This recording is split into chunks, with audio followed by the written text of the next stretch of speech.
Welcome, everybody, to the latest episode of the Union Federation podcast here on the Fandom Podcast Network. Of course, we are the podcast that covers all things Star Trek and the Orville here on the Fandom Podcast Network. And it's been a huge week in fandom. San Diego Comic-Con is wrapping up as we record this. We've had an extra episode of Strange New Worlds drop. While the day before we record this, we will be covering that in a later episode. And it's just been all kinds of news. We have Oppen Barbie Heimer going on. It's packed this week, but you know what? I've got a great crew to discuss episode 6 of Strange New Worlds, Lost in Translation. Hopefully this podcast doesn't end up that way. But of course, you know what? I can't do this show alone, and I have got a wonderful crew joining me. Of course, starting off first and foremost with our lovely science officer and top-notch tactical weaponist, Miss Hayley Stoddart. Hello, I am so excited to be here. Although I hear some really strange noises. Are you picking up on that? No, but that might be why I have a migraine. Maybe it's that like dog whistle effect or something like that. Maybe. That could be it. But you know what? We got a special guest returning to Union Federation who might know everything about this strange sound. But if he starts seeing things, I'm going to start to wonder. But he is the wonderful Mark White from the BQN. Welcome back, Mark. Kyle, you made me sign that waiver saying I wouldn't be drinking this time, so I don't know. I'll be definitely less bombastic when I got water. Okay, wait a minute. So the question is does drinking keep the hallucinations away, or does drinking encourage the hallucinations? Well, that's more of the next episode of Strange New Worlds, which we can't talk about. Hayley, ding, ding, ding. That's all I'm gonna say. There will be no time portals in this episode, but we might see a few things, we might hear a few things, and who knows what's going to fly out of our mouths as we talk about things. But guys, it is going to be a fun episode here because you know what? It's Strange New Worlds. We love Strange New Worlds around here. Do. I mean, everybody is on a Star Trek high right now. A lot of big news coming out of San Diego Comic-Con, Star Trek related. Drops everywhere. And Mark, I guess got to bring it up. STLV is next weekend, is it not? It's not. It's not? Is it 2 weeks away? 2 weeks. 2 weeks. See, I can't keep track. I was like, people next about week. It. I hope not, because I'm not ready. My mom's going to be here. 2 weeks away from STL. Well, you know, there's too much timey-wimey stuff going on here. And, you know. It is very soon. And with all you BQN guys so excited about it, and so many of you going, I hear all about it. I can't keep track. By the time this drops, it will be next week. Yeah, that's true. That's true. That is true. Yeah. Time travel, ladies and gentlemen. There's a reason why Starfleet has a lot of rules about it. But guys, without further ado, we are going to warp in and get started talking about this week's episode, Lost in Translation.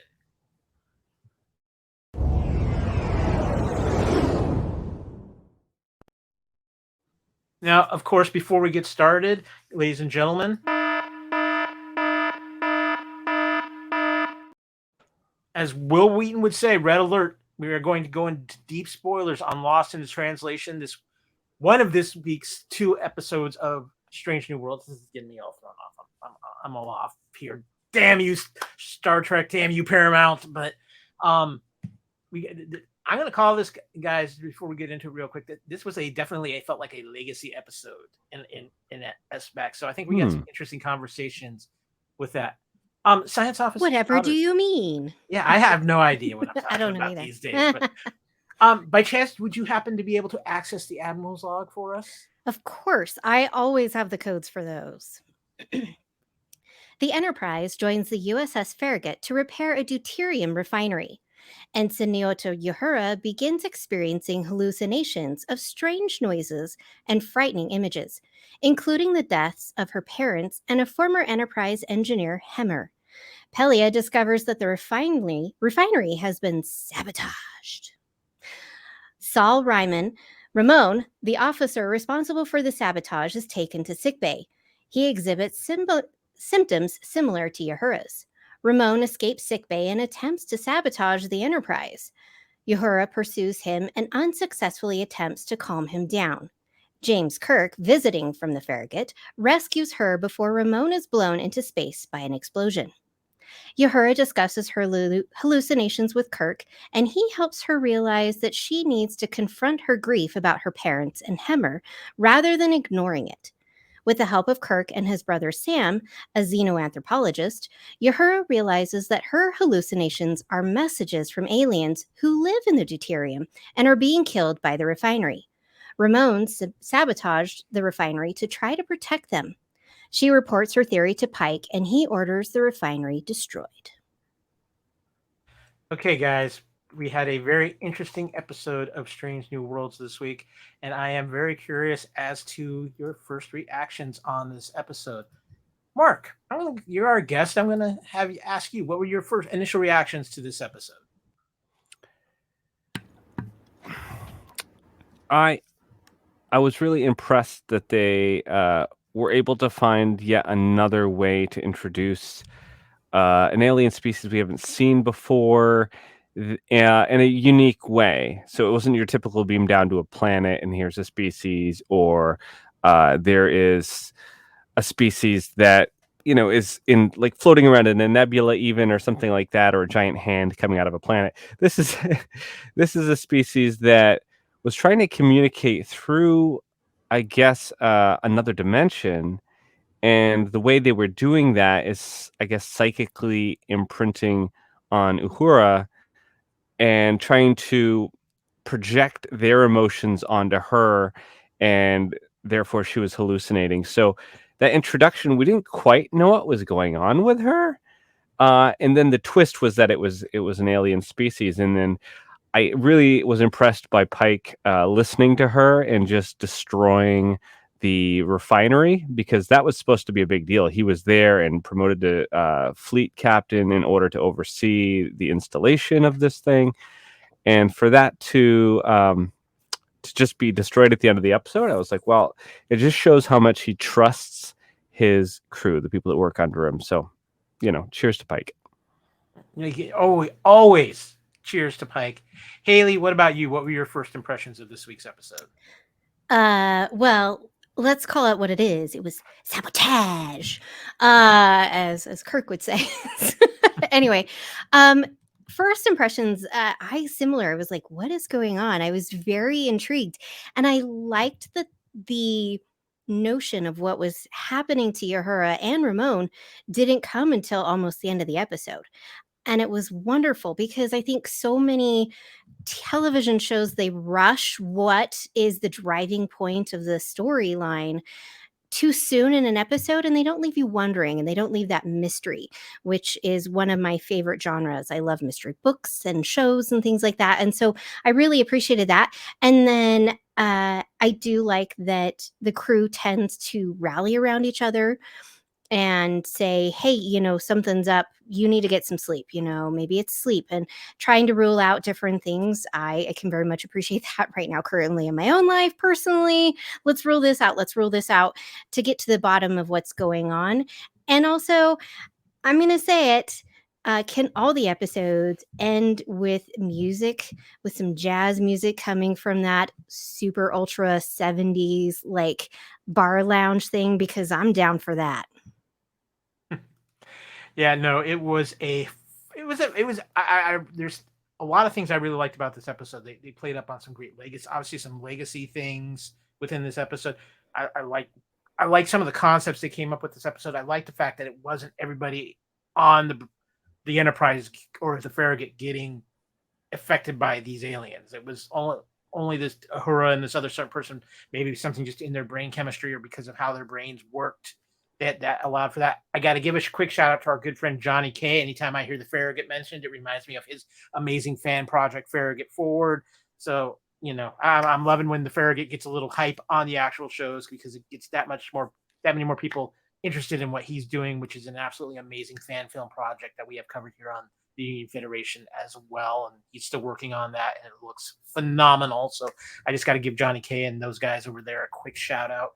But I did enjoy this episode a lot, and one of the things I liked about it too was how they incorporated Kirk into this episode, and how well I think they kind of gave us a little bit of all the aspects of Kirk in this episode, from his relationship with Sam to his ladies' man status to how he helps people as well. And I know Paul Wesley's been not the most popular, and I can understand why, but I did like how they did write Kirk in this episode, and we got to see a little bit of Kirk we didn't quite have seen too much before in the past. We're going to talk about that a little later. And Mark, I completely agree with you.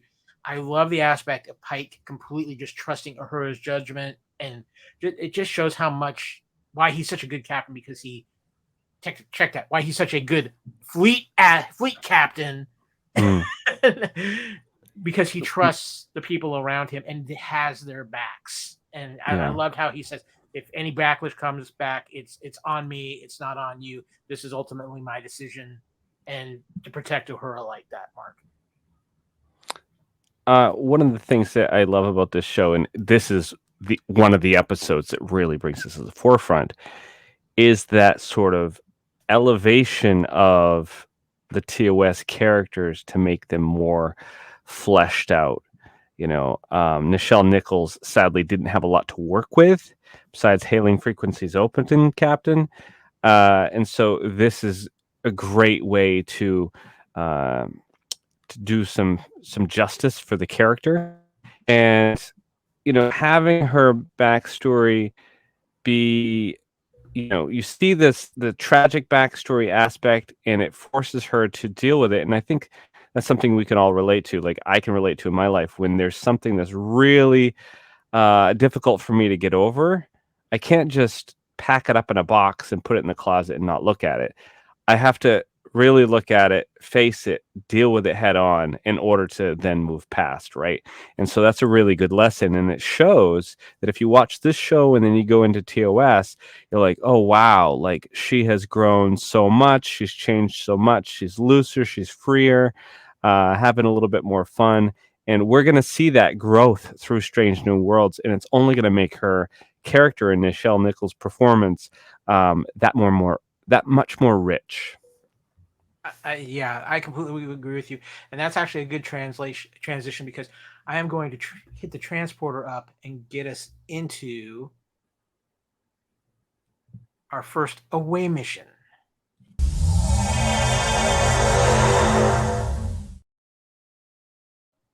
Okay, guys, this is our first away mission where we pick a few plot points from the episode and put a little bit more focus on them. And the first plot point I want to get to is Uhura. She was the star of this episode. It was a Uhura-centric episode. And Mark, you brought up the great point of how we're seeing Uhura get really fleshed out and grow. And we're seeing her from kind of her Starfleet beginnings to where she ends up in the original series and beyond. And I think that's one of the things I'm enjoying with this character on Strange New Worlds. But I really thought this was a great performance too this week, in the aspect of not only are you dealing for her with all these hallucinations and the thought of the fear she has of losing her mind and losing reality of what's real or not, but you have her dealing with some pretty heavy topics too, including her acceptance of the loss she's had in her life, the death of her parents, the death of Hammer, and how she's never really been properly dealt with those. And especially to this week, getting to see Hammer return as part of these hallucinations and understanding, getting a little bit more depth of just how meaningful that episode was. Hayley, I'm going to go to you. What were your feelings as far as the Uhura part of this and the performance this week? Yeah. So in looking back at the last few episodes, I really like that each one we're opening up on somebody else, right? So it's somebody else's personal log. And so it's almost giving each character their own episode per se, while also still fitting in with everyone else on the ship and the main crew and that kind of stuff. And so it is fleshing out these characters. And that's one thing when they announced Strange New Worlds, I was so excited, not just because of, when I watched TOS the first time with my daughter, we started with the Cage. I really wanted more of Captain Pike. So not only was I excited about that, but then I was really excited I was apprehensive at first, but now I love that we're getting so much backstory to these characters, and it's something different, right? Yes, some of these characters are the same. We have Pike and we have Uhura and we have Spock, and now we have Kirk, and number one, and we're getting more to them, which just lends to more of what Mark was saying with TOS characters. But it's also new still. And because we didn't have those backstories, they really can almost do a lot and kind of do almost anything they want, per se, with these characters. And so I loved this. I think that, like they said in the Ready Room, and I know we'll get to that later, it really is dealing with trauma and how everyone deals with it differently. They've now upped the stages of grief. Most people know of it as the 5 stages of grief. They've actually added 2, so there's now the 7 stages of grief. And most people think of that as a linear process, that you just go from one to the next, to the next, to the next. And then once you get through those stages, you're done. And that's not how it is. You can go from one to the next one. You can be in denial and then move to anger and then move back to denial and then move back to anger. You can bounce around anywhere in these stages of moving on from somebody. And trauma, like, she hasn't been able to move past Hemmer's death. And that's because she has the trauma of not moving past the death of her parents and her sibling. And so I love that they are really taking these big concepts, and these concepts that anyone who watches can relate to in some way. It might not be similar experiences, but everybody's had a trauma that re-happened again, and they had the similar one happen again years later. And because they didn't process it the first time around, they can't really process it the next time. And telling it in these beautiful ways and making it relatable and making these characters relatable and telling stories of growth and how to kind of, not that everybody's process is going to be the same and not every process works for everybody, but I really love that they're doing this through this character and having her have these hallucinations and using that to tell it of how she's got to move past the grief, because her imagination, these beings are communicating in that way, and it's bringing that all to reality because that's her trauma. That's what happens in real life. And I think it's just beautiful, and I really loved how her growth ended throughout this episode. And granted, it'll continue off screen and off script, we know, but as Star Trek always does. But I love that they did that in this episode. I think it was great. Mark, what about you? I mean, this was obviously a big growth for Uhura in this episode. You mentioned it a little bit when you were talking earlier, but some very heavy topics for Uhura to deal with in this episode regarding her dealing with death. And one of the things too is she is still a fairly new Starfleet, new to Starfleet, and her experience with that, and the growing is amazing. And I think this episode, when we look back at the history of Uhura, could be a very big episode as far as how we look at this character going forward. Well, it's interesting to think about the paths that we all are on in our lives, right? And think about like Steve Jobs and the path he was on with building Apple Computer, and then all of a sudden he was fired from the company he founded, right? And that could have been it. He could have thrown in the towel, but instead he dug in and started another company, and that got acquired by Apple, and then he ended up getting back in. But we've all experienced to some degree or another something maybe outside of our own control that just threw us sideways, and we can decide what to do with it. Now, in Uhura's case, she was going into school and going to do a completely different path, and then this happened, and she ended up falling into Starfleet kind of, and didn't know if she belonged. That whole first season, she was sort of trying to figure out if she belonged there or not. And that's relatively recent. It's only been, in their time, probably, maybe 6 months or something since she was still a cadet.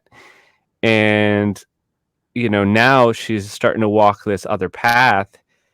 And I think there's a part of her that's still trying to decide, like, is this for me? I don't think she's 100% there yet, because she's still dealing with these obstacles, these things like grief. And then once she deals with it, the death of her parents, the death of her very close friend Hemmer, I think this is going to free her up for maybe the back half of this season or the beginning of next season to sort of take things to the next step and make the choice that this is maybe where she wants to be. And also making that choice might free her up to relax a little because we see her, in this show to be such a bookworm and attention to detail and just no room for playfulness.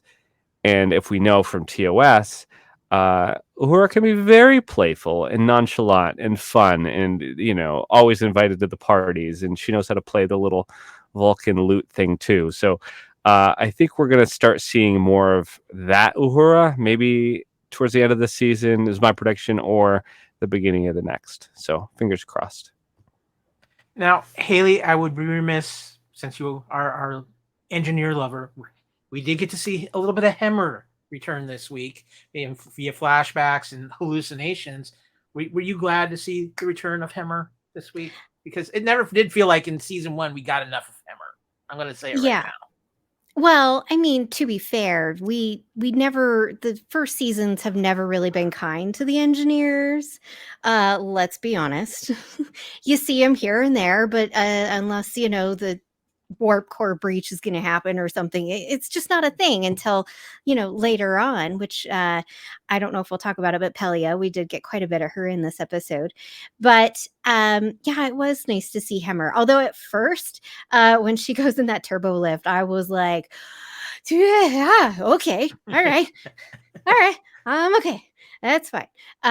But it was nice to see him, and I loved this end shot as you're showing this picture where when Uhura realizes what's going on and she goes to the bridge and she's talking about, hey, we've got to stop this. This is hurting these beings.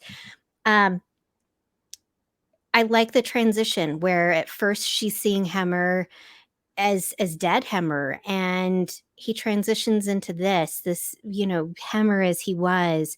And that's not only the process of these beings saying, hey, we're not dying anymore, we're alive, thank you, but that's also a way of showing that Uhura was grieving and was allowing the loss and the feelings of the loss of Hemmer to come and deal with it and sit with it, but then changing over and saying, I'm going to remember all the wonderful things about Hemmer, because really it's our mindset about things. They say, if you want to change how you feel about a room or a person or a place, change your perspective on it. So laugh in a room that you've cried in, and it'll change how you feel, even if you don't realize that you feel a certain way about a room, but it'll change the way you feel about that room, or it'll change that way that you feel about a certain thing. We say make new memories of something, go and do something that maybe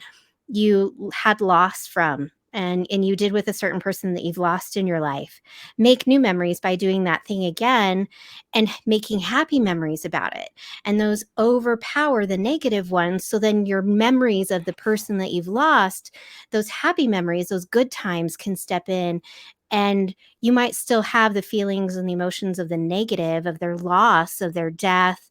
Or maybe you don't talk to that person anymore, but those will still be there.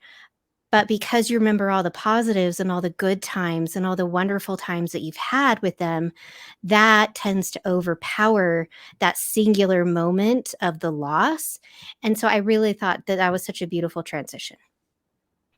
You brought up another point I wanted to get out of before we move into our next plot point too, is you talked about Pelia. And what I liked about this episode too, and Mark, I'm curious for your thoughts on this, was the fact that we dealt a little bit with the crew finally dealing with the passing of Hemmer, which we hadn't really gotten to see too much of. And it not only did it with Uhura, but also with number 1 and how she was towards Pelia. And then she's trying to cover up, well, you gave me this C in this class, blah, blah, blah. And Pelia is accepting of the fact that, no, I remind you of your friend who you've lost and you haven't come to terms with that yet. And you see a similar moment in the beginning of the episode with Pelia and Uhura as well. I thought that it was really nice that they were able to go back and give Hemmer a little bit more tribute, Mark.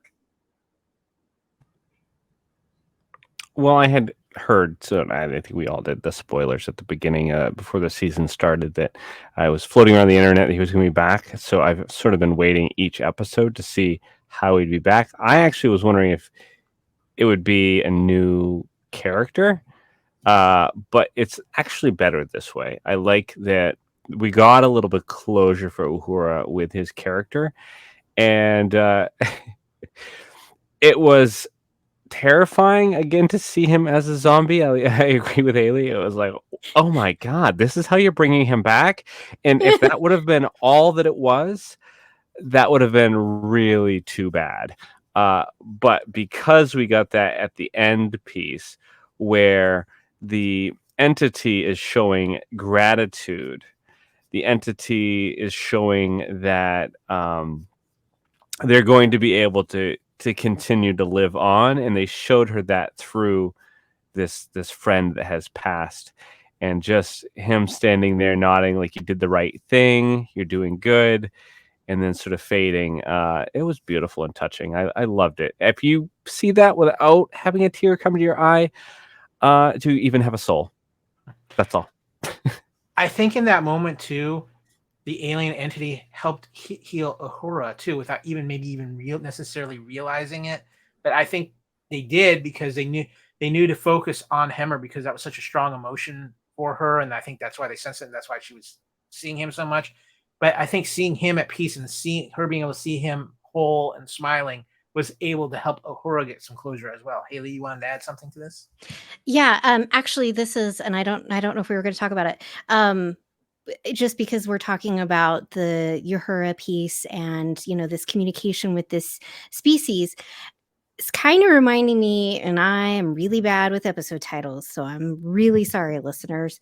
There was that Voyager episode where they had it to go into like 2D space because there was beings that were in 2D space. When they were saying that when they go and I know we're going to get to the brothers, but when Sam is talking about how yes, their sensors couldn't pick up on any beings, on any aliens, but that doesn't mean that there isn't something living in this nebula. It immediately made me think of that episode of Voyager, which I don't remember the name of, or maybe no, it wasn't Voyager. Oh my gosh, it was Orville. Yes, I was going to say, wait a minute. I don't remember the Voyager going 2D. I'm sorry, listeners. I woke up with a migraine this morning, so we're just going to blame it on the migraine and the 100-degree temperatures. In the blood wine, listeners. No, but that's what it made me think of. And so I like this notion that, because it kind of brings in the alternate timelines kind of piece, and that there's these parallel universes. Why wouldn't there be a being that maybe doesn't live in our space, but can cross over into our space? I thought that was really cool. Well, I think that brings up a good point, because I think it's time to head into our second plot point, the family Kirk. We see the return of Paul Wesley as James T. Kirk, and of course, an episode giving us a little bit more Sam Kirk in it when he's not annoying Spock by leaving dirty dishes all over the Enterprise. No, he did. Yeah, that's true. That's true. Mark, I'm going to start. We see a lot of interesting things with not only the dynamic between the Kirk brothers and how they're played off, but this is actually technically the first time Kirk has interacted in the prime universe of Strange New Worlds. Now, the last time you were on, you had some strong comments about Paul Wesley, so I'm kind of curious. Did this episode cause any change, or are you still on that? The Paul Wesley is just not your Kirk train. He's not Kirk, but he's a good character. I liked his character that he plays, Mr. Goldshirt, who doesn't resemble anything like Kirk. His Mr. Goldshirt did a really good job in this episode, and I did like the family dynamic with his brother. Is it George? But nobody calls him Sam. George. What's Sam? Sam. Yeah. He's George Kirk, named after their father, but he goes by Sam. He goes by Sam. Obviously, parental issues he's got going on. I will say, although Goldshirt doesn't look anything like Kirk, I mean, he looks just like Sam Kirk's brother. I mean, yeah, they actually look like they could be related. Oh, absolutely. And the family dynamic, I loved the back and forth banter. Because I'm not really a fan of him as Kirk. Whenever anybody takes a stab at him, it gives me a little bit of joy. But no, it reminded me a lot of sort of my relationship with my brother. Not so much that it's like this intense rivalry. I don't really feel like it is, but we butt heads, and we have historically more often than not. So there, you can love somebody in your family, but also fight with them constantly. And so I was like, oh yeah, they do act like they're actually related, and that part was believable. And you know what? I'm gonna say this, okay? As much as to me, it's gonna be very hard to ever see him as actually Kirk. I Like I said, gold shirt's growing on me as a character, and I feel like I wasn't mad by the performance, and at the very end, the last frame of the show, even I got a little misty, and I was like, "Oh, I wouldn't mind seeing the three of these guys do more stuff." So there's that. So I guess that we're moving in a positive direction, Well, right? there we go. This wasn't all negative, right? That's good. We're gonna get more to that. We're gonna get into that last scene a little bit more. So you might want to have some Kleenex standing by. Okay. Hayley, what about you? What were your feelings of the brothers Kirk in this week's episode? Okay. Sitting at a bar and I'm having my drink, and in walks James Kirk, and he sits down next to me, starts talking to me. And then in walked Sam Kirk, and he strikes up a conversation. Take a wild shot at who I'm going to converse with. Take a guess.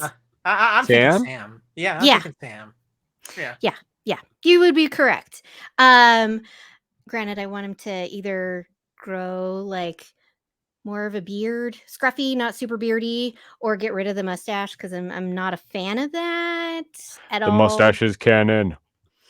But yeah, no, definitely. I find Sam Kirk very interesting. I like that we're, again, this is one of those little things where we're just getting, we got a hint at it, a mention of it in TOS, and they're pulling these little things that just have this little mention and bringing it to life, and giving it backstory and giving these characters more to them, or some at all if they didn't even have any. And so I love that. And I like Sam Kirk. I think he's very interesting character, albeit yes, he is sloppy because he leaves his drinks and that irritates Spock. But I like him, and I think this rivalry is understandable, right? The very first thing, they're sitting there going to have a drink. As long as the tour ends in a drink, we're good, according to Kirk. And so, they end up at the 70s lounge on the Enterprise, which I love. And I can understand that Sam is irritated. We don't know why, but he's irritated. And I love this notion of like, well, you did it again. Dad's gonna love you more because you're following in his footsteps, which again makes sense why he's like, I don't want to be called George because I'm not following my dad's footsteps. And yes, there's this rivalry between the two of them, and it is dad issues, but it's more of he feels like he's a disappointment to his dad. And that's really sad and also relatable. That's relatable to me. It's relatable probably to a lot of other viewers of you've disappointed one parent because you're not following in their footsteps, or you're not doing something that they thought that you should do, or being the person that they thought that you should be at that stage in your life. And you're doing something that you love, that you're passionate about, and you don't want to do the same things as your brother because you're not passionate about that. He doesn't want command. He loves, doing what he's doing, and he's intrigued by it, and it's fascinating and fun. And I'm sorry, I would love to work in the science lab. Thank you very much. Like, yes, give me all the buttons, as we love to say that I am really good on the weapons, but let me be in my science lab. I will be happy in my science lab. I don't need a gold shirt. I don't want to be a gold shirt. No, thank you. Blue all the way. And so I love this rivalry and this kind of back and forth between the two of them. And, Sam comes up and, he's like, hey, I am proud of you. Like at the end, hey, I'm proud of you. And he's standing there and he's waiting for an apology that doesn't come. Or something. Because, or something like, hey, I thought he was amazing. going to say, oh, and I'm also proud of you. Yeah. An acknowledgement of his accomplishment. He is on the flagship. Yeah. Yeah. He was asked for by Captain Pike, and also kind of helped Uhura figure this out. When Uhura's standing there and James is like, you want to go talk to Sam, and he's like disappointed that he's not going to have the answer and that his brother is going to have the answer. And that just kind of shows more of this rivalry between the two of them, and that they are competing, but also not competing because they're also in completely different paths. But I feel for Sam that, granted, we don't know, but likely his dad maybe does have some sense of pride for Sam, but not as much as James. And that's so sad and heartbreaking because I think Sam is the better brother.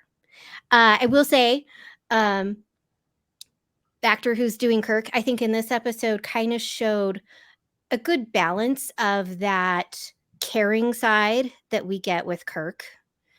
Where he cares about the people that are his crew and especially part of his main crew deeply. So we get that, but we also get this, I'm James Kirk kind of attitude from him too. Like not a lot, but it's there. It's there a little bit. When Uhura sits down and he's like, well, you sat next to me. And she's like, I'm not in the mood to be hit on. Leave me alone. Like there's just little nods to that. We'll see what happens. But I'm definitely more a Sam fan. Mark, you got something you want to interject there? I got a text from Matt, who records Cinema Z with me, and just wanted to process the episode. And one of the things he said is he couldn't put his finger on it. There was just something about, Paul Wesley's Kirk that just wasn't Kirk. And he's like, I'm trying to see it. I keep trying, but it's missing something. And he's like, is it because he's like too serious?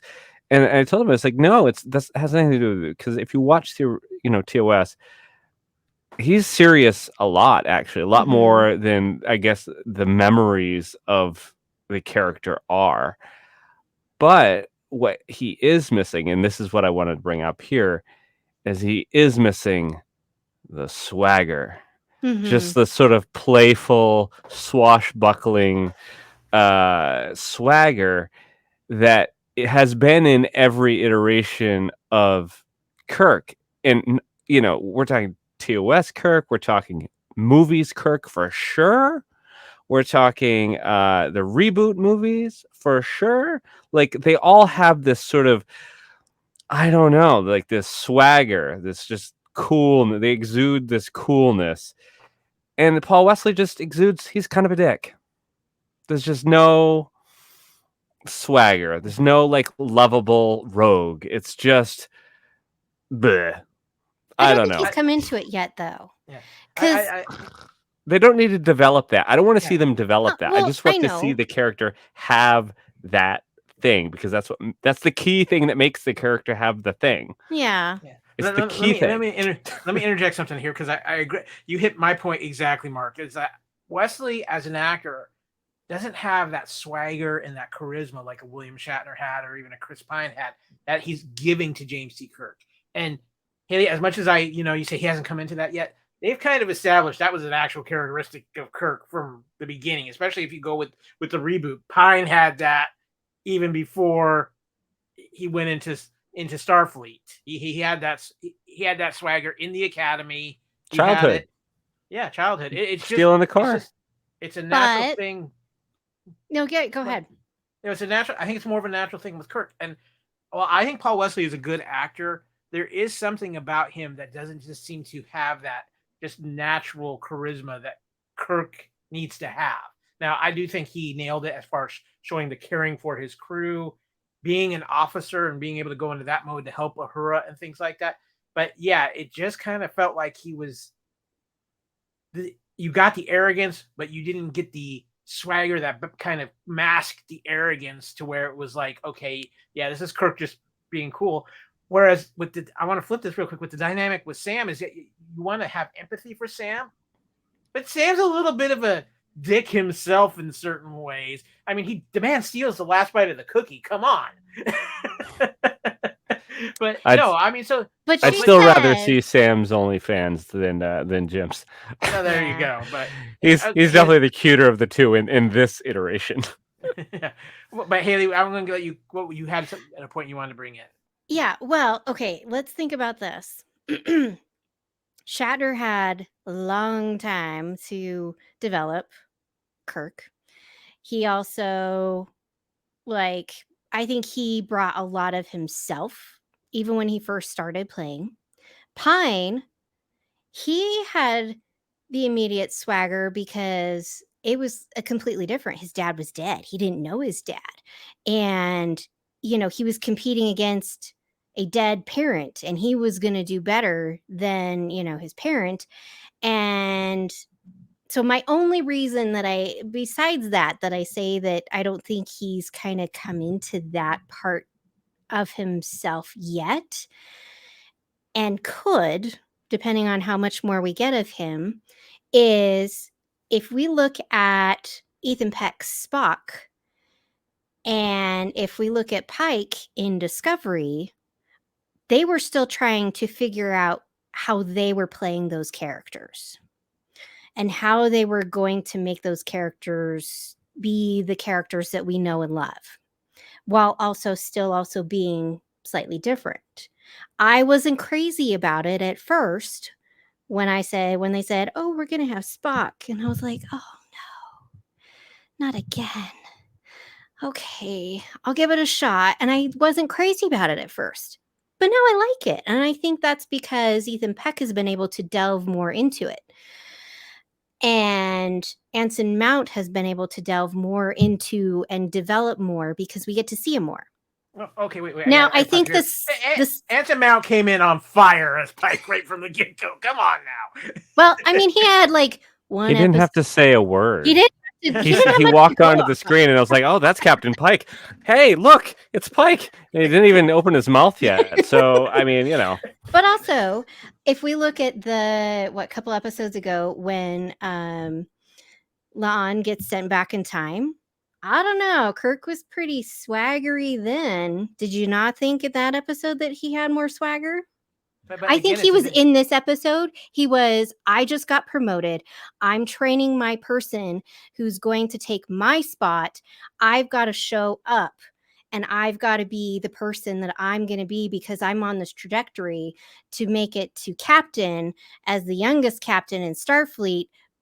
So he's kind of on this and so he's got to show up and say, I'm wearing my command hat, not my swagger hat. Biggest missed opportunity of this episode. Mm-hmm. Biggest. You have an episode that is about sabotage, that is about criminal investigation, that is about, a security breach. And there's Kirk. And they get 5 seconds in the hallway with La'an and Kirk. That's it. That's it. He finally gets onto the Enterprise. It's a big La'an should be episode, but it has nothing to do with La'an. She's there as a token, hi, I work here. I have a flashlight. And then she's gone.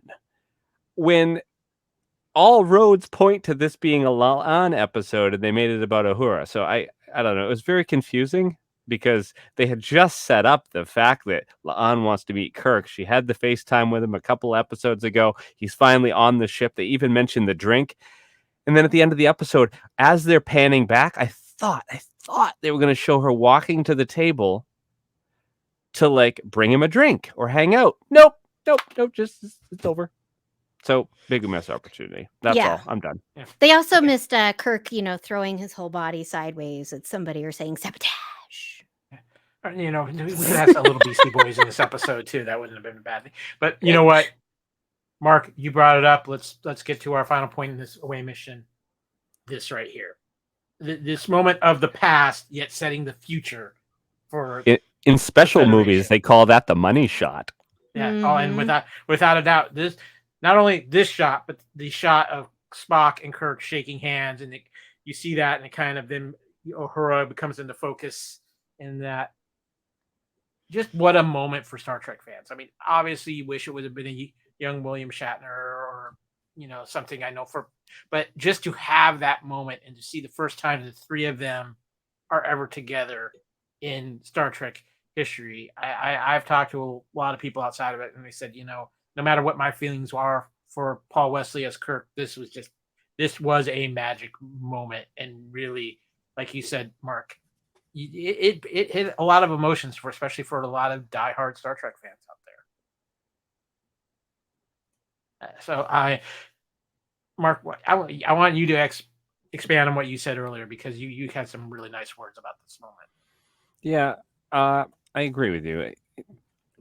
Listen, Paul Wesley, if I met him, I would, be totally kind and whatever to him. I have no problems with him personally. I know he brings a lot of fan base from his little vampire show that he did. Still having a hard time seeing him as Kirk, but it doesn't detract from this moment. The moment was just written so well. I think it was written and or filmed so well that you can't see this happen and feel the weight of it, feel the weight of the whole 57-year history of Star Trek now in that shot. And as it pans back, the weight of all that it means. And it's almost like a kind of torch passing moment a little bit, where, okay, these guys are together, and now we're going to start seeing, maybe next season somebody else is going to come on. Maybe it's Janice Rand or what have you, but they're starting to build this. So when Strange New Worlds is sort of done with Pike and his stories run its course, they may be able to potentially continue. And this is just like the first, I guess, stone that you put down to build your house. It's like the keystone, the cornerstone of your house when you build it. And it's going to be beautiful. And it gets you a little bit excited seeing how they're going to do this and where they're going to take this, the trilogy of these guys, Well, as great as Strange New Worlds is, one of the things they do so well is really understand and respect the history of Trek. And I think that's one of the reasons why it's such a beloved show across the board, not only with the diehard Trek fans, with people new coming in because of that respect. Hayley, this is an all-time classic Star Trek moment. Let's be honest. I mean, how do you feel like they handled this? I love the setup for it. Spock's walking around and, Sam's left his glass on the table rather than taking it. Although it looks like in the back there's waiters and waitresses. So I don't know why Spock felt the need to take the glass. But anyway, and he was going to walk away and leave. And Uhura invites him to sit down. And it was wonderful. It was just beautiful, and you feel, like Mark was saying, you feel the magnitude of this in just this little bit of a shot, and the pan out through the doors. You can just imagine the conversation that they're having between the three of them. I will say in this, I don't know if anybody else really paid attention. He's got the nice little Captain Kirk lean on the left arm going on there onto the table. But I think it's wonderful, and it could go anywhere from here. I think if they brought anybody on next year as a new person, now granted, I love Pelia, Scotty. But if anybody's listening, Scotty. please bring Scotty. Please. The guy they got to do the voice last season was an English actor, I believe. And I've seen, I think, pictures of him online. The guy actually kind of resembles a young Scotty. Come on, Yeah. Paramount. I mean, Scotty. Come I mean, on. as Kyle says, I love my engineers. So, I mean, if anybody comes aboard, it needs to be Scotty. I love Carol Kane, but It's got to be Scotty. It's got to be Scotty. I'm kind of feeling like on Strange New Worlds, and at least for a little bit longer, the engineer is going to be like the captain of the Discovery. It's like every year we got a new captain until they settle in with Scotty at some point. But I don't know because, okay, so these guys, we know that they are, I think Pike says at one point they're like in year something of like 5 years or 5 years. something. So we already know it's going to have to be Scotty because at some point and soon-ish, depending on how many seasons they do, simply because Scotty knows the Enterprise like the back of his hand. So they can't wait too long because Scotty knows that ship inside and out, backwards and forwards, every single little square little inch of that ship. So they can't wait too long to bring him. They should have him start as a cadet and Pelia train him. Ooh, that's nice. They could do that dynamic for like a season and then Pelia leave and then he take over or something. That would be awesome. There we go. I like that. Some good thoughts. But guys, I am going to engage us into transporting and heading into away mission number 2.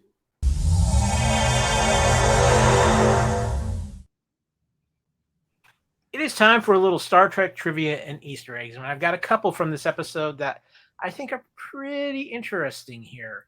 Coming up first is the Nebula, and a very special dedication in this episode with this Nebula. As this episode opens, the USS Enterprise has arrived at Bannon's Nebula, a stellar nursery on the edge of explored space that is full of deuterium gas, the same element used to power, of course, the starship. The crew is hoping to activate a station there to refine and gas and turn it into fuel. The Easter egg here is the name of the nebula itself, Bannon. It is a reference to Brian Bannon, a musician, songwriter, and EMT, as well as the late husband of actress Melissa Navia, who plays Lieutenant Erica Ortegas on the series. Mr. Bannon passed away from leukemia not that long ago. And I just felt that is incredibly touching and, again, shows the love and the respect that the writers and the crew have all together to give her husband that tribute in this episode. It's just amazing. But there is one other piece of trivia I have too. Fleet Captain Pike. In the opening moments, we learned that Pike has been promoted to the rank of Fleet Captain for a mission alongside the USS Farragut. Shout out to Johnny K yet again. How does this connect to the menagerie? Back in that episode, when the wheelchair-bound Pike is first revealed, Kirk mentions offhandedly that he's only met Pike once before, when he was first promoted to Fleet Captain. Well, many at the time have inferred that meeting took place during some kind of ceremony where Pike was handed his new rank. We learned that it was during an otherwise routine mission. Sure enough, James T. Kirk, having just been promoted himself to first officer aboard the Farragut, strolls into the story and ultimately meets Pike face-to-face for the first time. Hayley, I know you're being a huge fan of the TOS. This is a pretty important moment here. And again, it's taking something that is small and maybe seemingly insignificant in the grand scheme of things and making it a thing and giving it more backstory. And it's taking like a sentence out of a book and making a whole chapter about that one sentence or that one little thing inside of a sentence. And I love that. Like, you know, we've discussed Lower Decks and all the mentions and references and Easter eggs in Lower Decks, and it's just chock full of them. And I know that a lot of fans really love that, and I do too. But I actually more prefer like these little one-off things that are obscure, that have been mentioned once. It's not like a consistent thing, a running thing.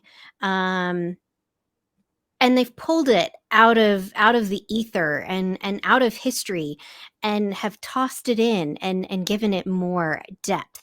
And that to me is way better of an Easter egg, and just having like a couple in an episode as opposed to like 20 in an episode. Like the impact is so much more just because of that just little attention to something that most people wouldn't think of. Mark, I want to ask you about what Hayley's bringing up with these little Easter egg details that Strange New Worlds does, where they grab these little Easter eggs. Because one of the things I really feel like Strange New Worlds has done is it's really upped the importance for a new generation to get them to go watch TOS. I think Strange New Worlds has been the best marketing for the original series in decades. I'm curious of what you're feeling with what they do with this material.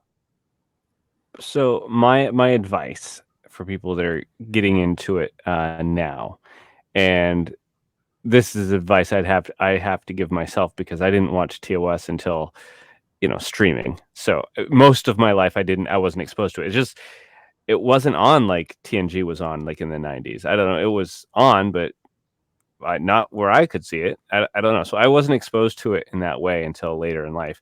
And what I had to do, sort of compartmentalize, because there are people that watch it and can only see the flaws. I don't like how they treat women. I don't like, that's all white men. I don't like, like, okay, got it. But it was filmed in the 1960s, okay? And you got to look at it through that lens. Take it with a grain of salt. They were doing the best they can, and try instead to see the positives in it. Like, okay, what's the allegory they're trying to tell with this story? Okay, what are they trying to talk about with this? What cool alien are we introduced to this week that would go on and we would see in future iterations of Trek? And so I think that, and I've said this, before, I said it today, that the best that Strange New Worlds does is it elevates TOS a little bit more, right? And pulling at these threads, I think, is going to get people to go into it, and I want people to go into it, and I want people to like it, because TOS is what kept. Well, I mean, that was Star Trek, and without that, we wouldn't have all the things that we love today, and we wouldn't be getting all excited about all the new Strange New Worlds or the new Discovery if we hadn't have really went to bat for TOS over the years as a fan base, right? And so I want people to watch it, but I also want people to come at it with a little bit of respect and understanding of the time that it was filmed in and what they could get away with at the network. I mean, they've seen The Cage, they were like, oh, we can't have a woman in charge, and so that was why it was cut, and they had to redo the whole thing there, and create a new pilot.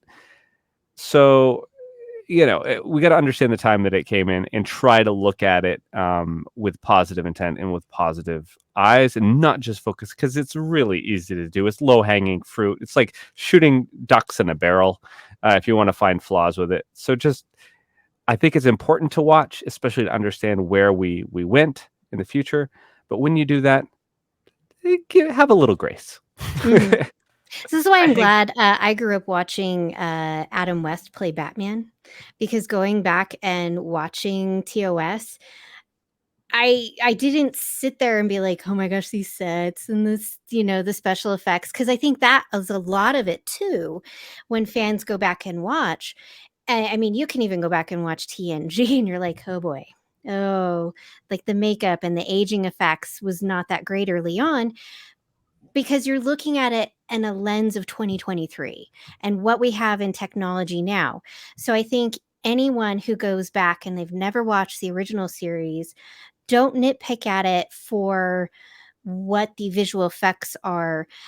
Marvel at what they could do with what they had in the 60s. But I'm super glad that I did. I grew up watching Adam West play Batman, and I freaking love that show. And that was the same time frame. And so I can look at that and just completely disregard the ridiculousness of sets and visual effects and makeup effects and things like that, and appreciate for what it is. So I think that's also a part of it. Please just try to look past that and pay attention to the story and what you're being told and what's being presented to you, despite the fact that you are watching it now and our technology has changed so much in how we can do and produce television shows and movies, and just appreciate it for what it was. And again, like you said, Mark, we wouldn't have had anything. We wouldn't be podcasting if we didn't have the original series go at least for 3 seasons. We wouldn't be here today. We would not be doing this. All the other podcasts out there would not be doing this and would not be talking about Star Trek every week and all these stories and the amazing characters and this thing that we're pulling from this episode and this like obscure thing that we can talk about for an hour, not even talking about a whole episode, just one little thing from an episode. We wouldn't be doing this. Haley, There wouldn't you're be an absolutely STLV. right. Watching TOS, making myself watch I put it on like all the time now before I go to bed. It's easy to fall asleep to. But being able to expose myself to it now makes me appreciate Strange New Worlds even more, because I see these little threads. You can watch it. You can watch Strange New Worlds without ever seeing TOS and totally enjoy it. But I guarantee you'll enjoy it more if you've seen TOS. Yep. Exactly. I think one of the more fascinating things is going to be when Strange New Worlds wraps up its run altogether, and then be able to go watch Strange New Worlds and go right into TOS. Don't talk about it ending. We're not talking about that. I don't want it to end either. We're not talking about that. Yeah. Well, but however, speaking of ending, we're going to end this part of the conversation and more about, because it's time to talk a little bit about the Ready Room.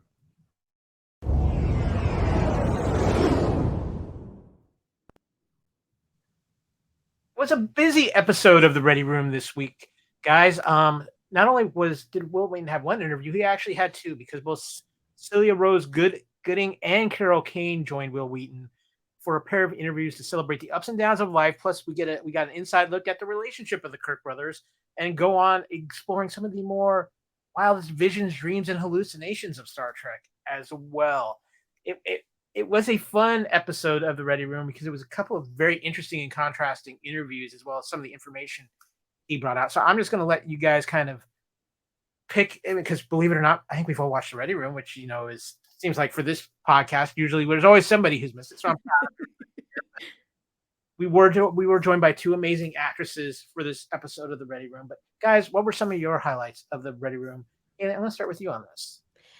I still love that Carol is just like, I don't know how I got here. All right, they picked me. Like I wasn't prepared for this, and how she's just in awe about this. And I love, her talking about being the engineer and kind of, falling into these roles of, I'm not the only one who loves engineers. Please, if you're the engineer fan, if you like all the engineers and all the iterations of Star Trek, please tweet at me and we will discuss the engineers, because I'm down for that. But I think it was funny when Will was asking her, about like if you'd been on TNG, and been the engineer, and in my head I was like, oh my gosh, can you imagine? Like how crazy that would have been, or how her and Geordi might have gone toe to toe on engineering and whatnot. So I really loved that part of the conversation. I think it was great. What about you, Mark? Anything that highlighted for you out of the Ready Room this week? Well, Haley was right with talking about Pelia and just how just gracious she was and excited, and just it came out of left field for her. And I do love it when they get actors and actresses that know Star Trek and love Star Trek and have been exposed to Star Trek. But in this particular occasion, I think it's fun that she didn't. And now she's probably a fan. And I'm sure she's checking out other iterations of Trek now that she's, part of the family for life. So at least I hope so. And then Celia, she came to the role knowing the magnitude of the role And I feel like that has really informed her performance because she takes such care with Uhura.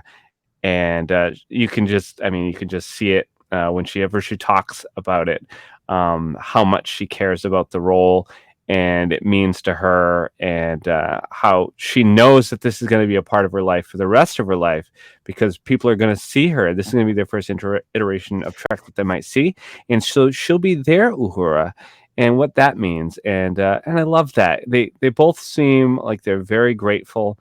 But again, Celia understands really the magnitude, I think, in a way where Carol Kane might not understand that necessarily the magnitude, but is still very appreciative. I think for me, watching this episode of the Ready Room and having these two wonderful interviews, and you brought up, Mark, the contrast between, but one of the things I've noticed especially with the cast of Strange New Worlds, is the pure energy and joy they are having with all of this. Especially as we're getting their reactions, finally getting to see the reactions to how people reacted to season 1. And I mean, all the crews, I think, for all the Star Trek shows all have their unique energy to them. I think TNG feels like the most family. Like, that's a true family, that way those are. I think like the Discovery crew, which, say what you will about Discovery, when you see them in public and how they are with each other, they just have a very unique presence with them. With the Strange New World cast, what I see is I see it coming together as a family that's growing.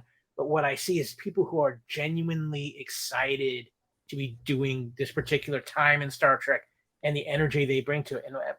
And with Celia's case too, having that weight of being such a historic character, and yet she's embraced it and she's been able to grow it and take care of it and put her own piece of it on it, with still paying respect to the amazing Nichelle Nichols and everything she did. And instead of it being I've got to make it mine.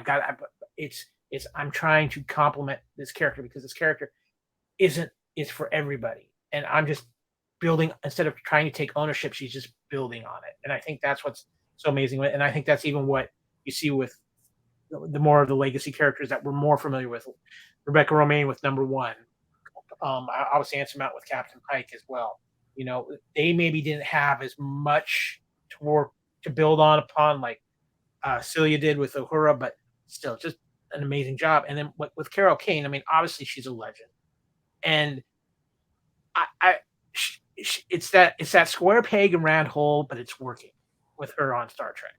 And because I was a big Hammer fan, I was sad to see him go. You're bringing in Carol Kane, who is a comic genius. She's got her own unique style, and I've loved what she's brought with her character and what her character is, and how it feels like they built this character strictly with Carol Kane in mind. But I was like, oh, we've got Carol Kane, now we're making the character. It wasn't, oh, we have this character, and it's like it's been a natural fit with this new species, what she is, being this internal, almost near immortal character. It's been very interesting. And what I like with what Carol brings here is, here's somebody who's a legend and who can just take her pick of whatever she wants to do. And even though she wasn't necessarily familiar with Star Trek, she knew what Star Trek was, and she knew the importance of it. And she came in knowing that, at least, and it's just saying, embracing the role.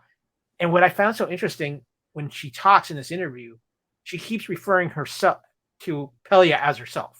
Like it's one and the same. And you catch her doing that several times in the interview, and it just shows, she's from a different era of acting, and how she's just made herself that character as well. And she sees, when she talks about that character, she's talking as that character, and it's not because she's trying to pull some fanboy thing. That's her process, is that when she's talking about that character, she becomes that character. And I think that was so fascinating to see in this interview.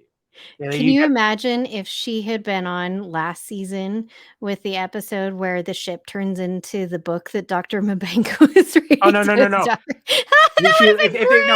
If they would have done that, they would have had to make her a fairy and given her a toaster. That's all. Oh, I thought she was going to be a witch. Oh, it would have been great. She would have coming out. I'm not a witch, I'm your wife. Awesome. Sorry, I just thought of that. Oh no, that's great. And I was a little disappointed. One of the things that I've enjoyed, so I think, and it's actually helped Will Wheaton a lot, was having the actors on set with him. And obviously, Celia sounded like she was doing a theater production. Time they were Carol Kane, obviously. That's a whole different story. So it was a little bit I was a little bit bummed that they weren't on set with him, because I do think it brings out a better interview out of Will when that's the case. Mm-hmm. But again, I think this was another great episode of the Ready Room, and I think you, and I've said this before, but and I'm curious, Mark, especially with you, you go back and you watch early episodes of the Ready Room, and how much I think Will Wheaton has grown into what he does on the Ready Room, and how much he's improved with his interview process and how he handles it. I think has been, and I think too, him re-embracing Trek through the Ready Room, because I know there was a time where maybe he didn't embrace, when he was going through a lot of his personal problems and things, he didn't really embrace what Wesley Crusher was, and now I think he fully embraces, and his love for Trek really shows now through the Ready Room. So, do you have any thoughts on that, Mark? Well, I noticed that too. I definitely think that Will, the actor, the person, is very appreciative to be a part of the franchise. And I follow him on Facebook and stuff, and he tends to be a pretty genuine guy. Like, he's not going to say something or behave a certain way, maybe because he's supposed to. Like, if he is showing up at that job as the interviewer for that show and he's supposed to just be Will Wheaton, I believe that that's who Will Wheaton is. I believe that he is being genuine when he's excited and fanboying over this stuff, because that would be me also. Like, I would be just as excited, so I can definitely relate to him as far as that's concerned. And I like him, and I always liked Wesley. I wasn't a Wesley hater at any point. And I think that going through, like you had mentioned, his life experiences and what he had gone through with his parents or guardians in the 90s, it was a rough time for him, and he dealt with a lot of things. And now he's come out the other side, and he's in a good place. He's married, he's got kids, and he's looking back on this fondly and embracing it.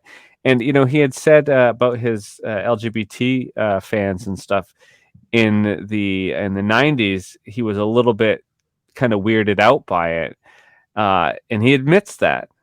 But now he is the biggest champion, and he works with a lot of charities to help LGBT youth. He was very receptive of, like, the new cast members that were trans and non-binary, and very supportive, and saying how wonderful it was and rich it was that they were going to be a part of the franchise. And so it's great that he has really turned around and turned into this huge advocate, and it just shows his strength of character. And so, Will Wheaton, thanks. Yeah. Well, and he had a lot of flack, social media and things like that. And he's over the years early on, he's gotten some not nice things said to him about people who didn't like Wesley, and would say negative things to him just because of this character that he played and not liking this character. And I can imagine being the person that he is and the young person that he was at that time, and going through what he was going through personally, that would take a toll if someone was coming up and saying that I don't like you because I don't like this character you've played, forgetting that actors, that is their job, that's their role. They're not that person. They're somebody else. This is a character they're portraying. They're told what this character is like.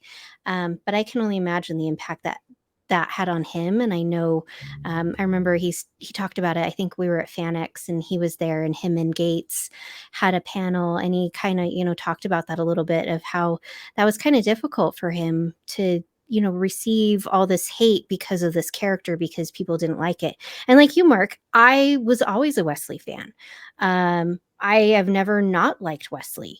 I wanted to be Wesley. Star Trek was my escape when I was younger because of the things that was going on personally for me at that time. And I was envious of this kid who got to be on this starship out in space and doing all these cool things and being part of something bigger. And so I was always a fan of Wesley Crusher. And Will is truly such a wonderful person. I've only had the opportunity to meet him once again at FanX, but he really is absolutely just so genuine and just a wonderful person to meet if you ever get the opportunity. And he's become such a great ambassador for Trek and represents so much in Trek right now that he's doing a phenomenal job. But guys, we got one more thing to take care of before we close up this episode. It's time for some subspace.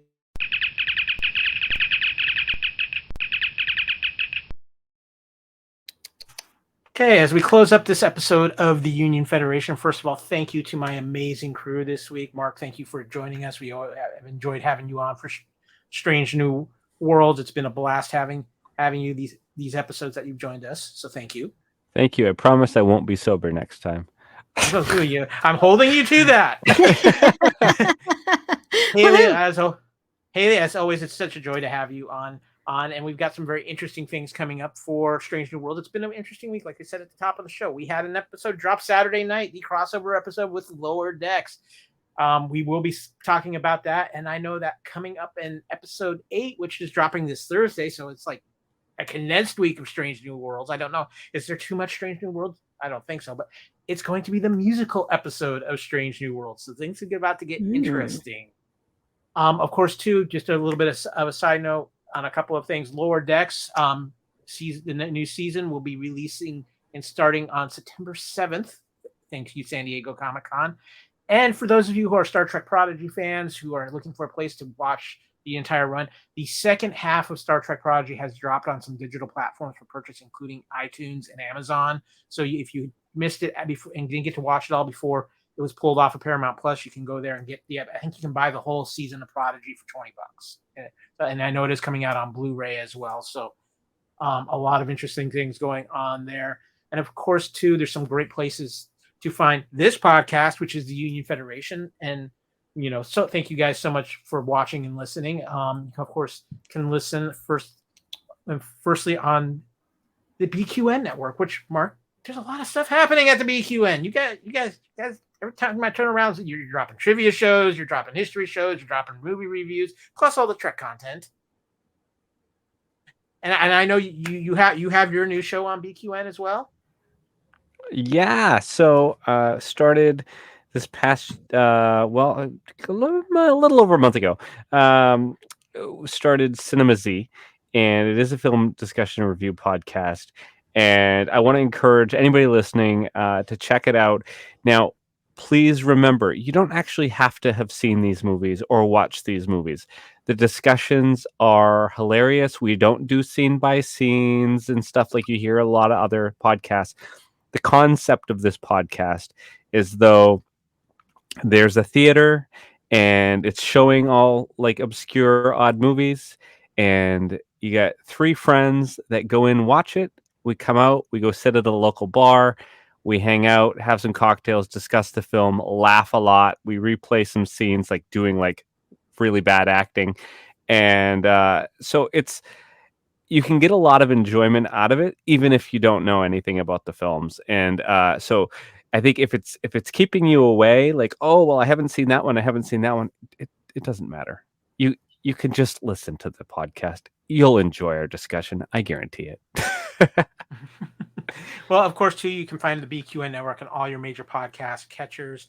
And of course, they have a great page on Facebook as well. Make sure you get assimilated into the BQN. But of course, the Starfleet home and Federation home for the Union Federation podcast, as well as the presence on YouTube, is with the Fandom Podcast Network, the wonderful network that myself and Kevin Reitzel co-founded.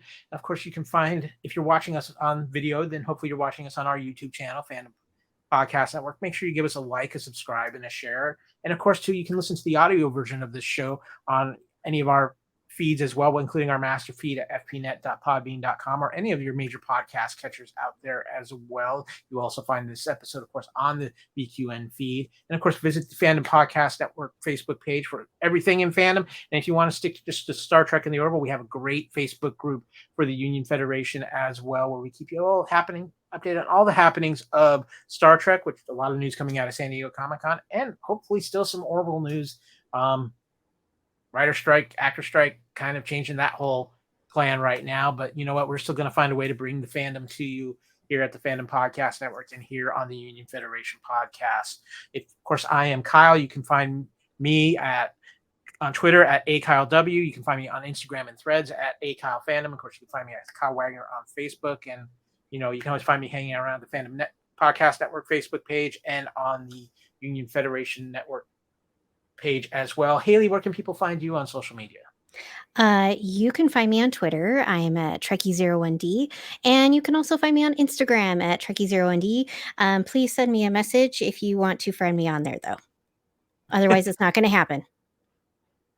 And don't give her a paper cutter. I'm just telling you. Nope, no paper cutters. Happen. Yep. Mark, where can people find you on social media?